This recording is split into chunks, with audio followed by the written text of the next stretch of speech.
Chance and I did not plan on having surgery together, but it did wind up working out that way. We both went down to Pensacola.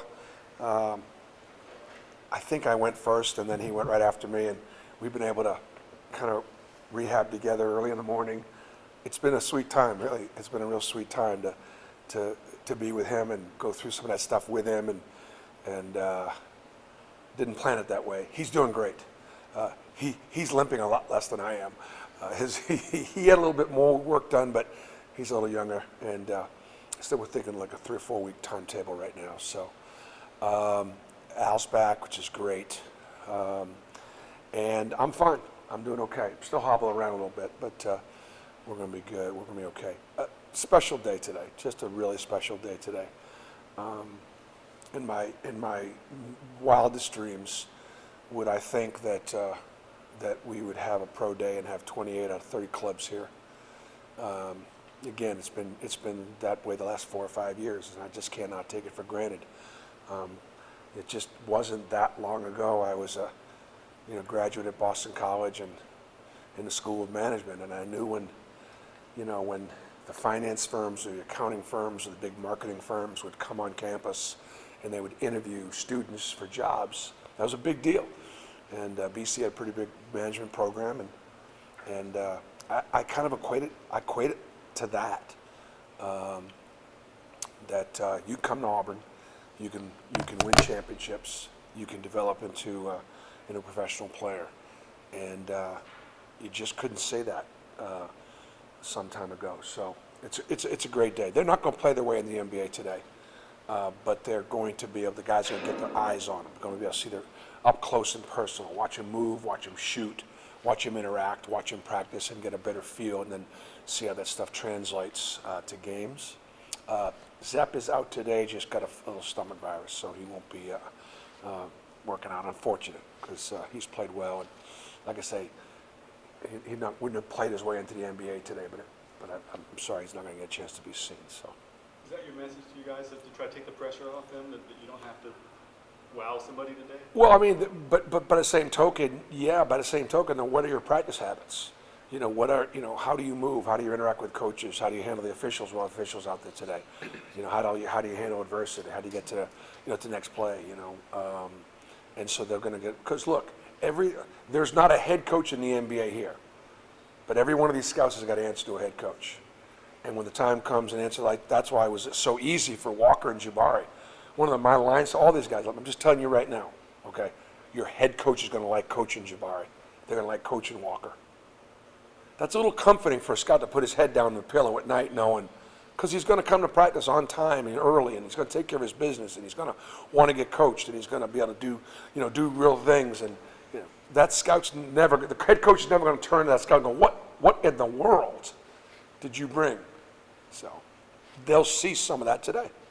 You've had several of these at Auburn. When you look back at some of the guys you've been able to put into the league, how valuable were days like this for guys like Jared and Bryce, or like Walker and Jabari and JT? There were valuable days, but Walker Kessler was out last year for this day. So again, they're not vital for the kids.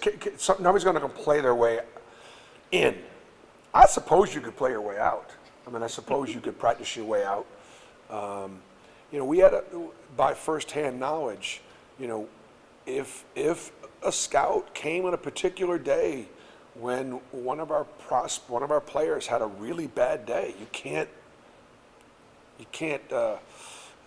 don't lose that overnight. And so, sometimes it can happen. But no, it's good. And then these guys also, sometimes we'll get a chance to talk to scouts that have been to other places, and they'll get a feel for our size, our speed, our athleticism, our length. And of course, I've already talked to a bunch of them who have been to Arkansas or Alabama or Tennessee or Kentucky, and they just, rave about how good they all are.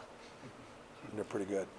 Bruce, when you look back at practice the last couple of weeks, who sort of stood out as playing well, playing improved from last year? Wendell's been consistent. Wendell's really been consistent, and I like when maybe your hardest workers or one of your hardest workers is standing out and winning drills and things like that.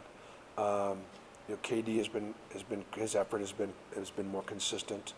The front line guys, it's somebody different every day, and I think it's because they're all good. And so it's going to be to see who's going to separate themselves from a really, really good group. So we're ready to play somebody else. I will tell you that this week's practice, this timing of this is really good because with summer and the fall and now, we're ready to start playing somebody else. One of the things that you guys, and I tell you this every year, and it's just true, we don't know that much about what we're going to look like until we get going against somebody else. We just won't know. We have our first opening scrimmage against UAB in a close scrimmage situation. Obviously, we won't be reporting scores or stats or things like that. And we do a really good job of trying to, because by rule, you're supposed to keep those results quiet, and we'll do that as best we can. But we will get a barometer over where we are, because I'll tell you that UAB would be a team that would come in, and I think they would finish, out of 14 teams in the SEC, they'd finish 7th or 8th, which would make them a potential NCAA tournament team. And it's not I would think that's a compliment to a team out of that league. That's how good I think they are. And they were an NCAA tournament team last year. So last year we went up there, we had a very good barometer for where we were at that time. So I think it'll be all we can handle. How was the competition at the 4 so far between Jalen and Traore and anybody else working in there? I mean, Jalen and Yo are head to head. You know, Dylan and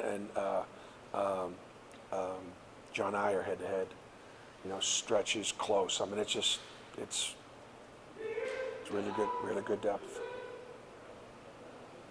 Bruce, you mentioned the going down for the surgery. What was like the travel like for that, and then both like coming and going, like what you maybe learn about him that you wouldn't have learned?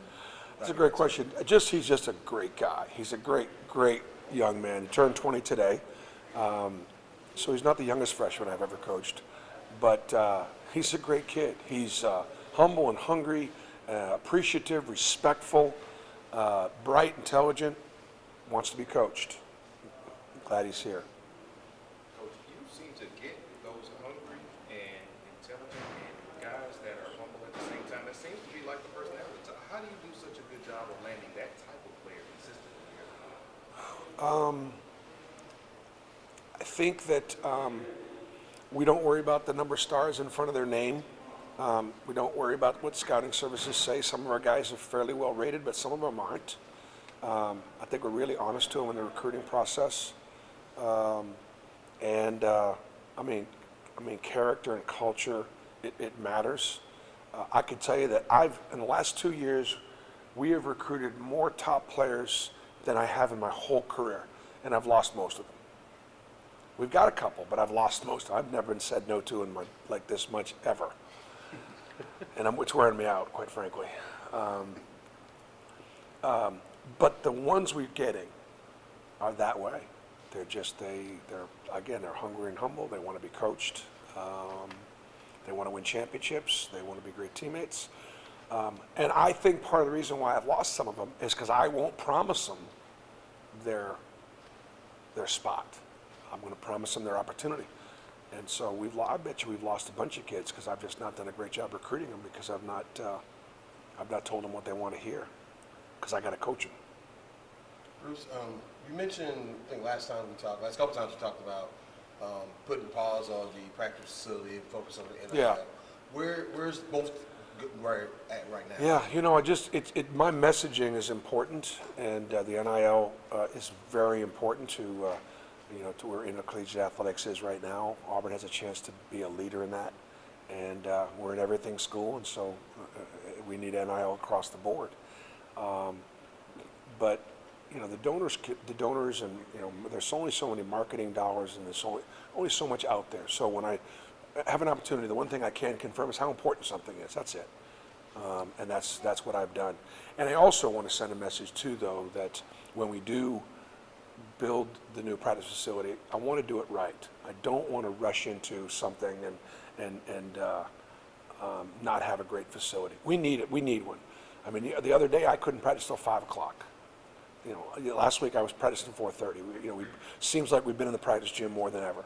But the good news is our volleyball team is terrific and they're doing great, and we're trying to keep them on the main floor as much as we possibly can in the preseason. But I got to tell you, I've seen the main floor, about a dozen times this whole fall. But Last question for Coach. With Al out for a little while and with Chance out right now. It seems like Chris has gotten a ton of more opportunities. Yep. How's he been doing? You said earlier that he had a great summer. How's that carrying into practice? He did. He had a great summer. He did have a great summer, and there's been some carryover, but he's getting pushed by Lior. He'll get pushed by Al. Chance will be back in a few weeks, and so it'll probably be a moving target. But at the end of the summer, Chris was right there, having a chance to start the position. He's still right there.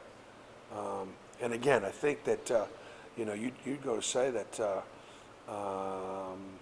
I would say that 2 out of the 5 spots, I know who's going to start right now. 2 out of the 5 means 3 spots are still open.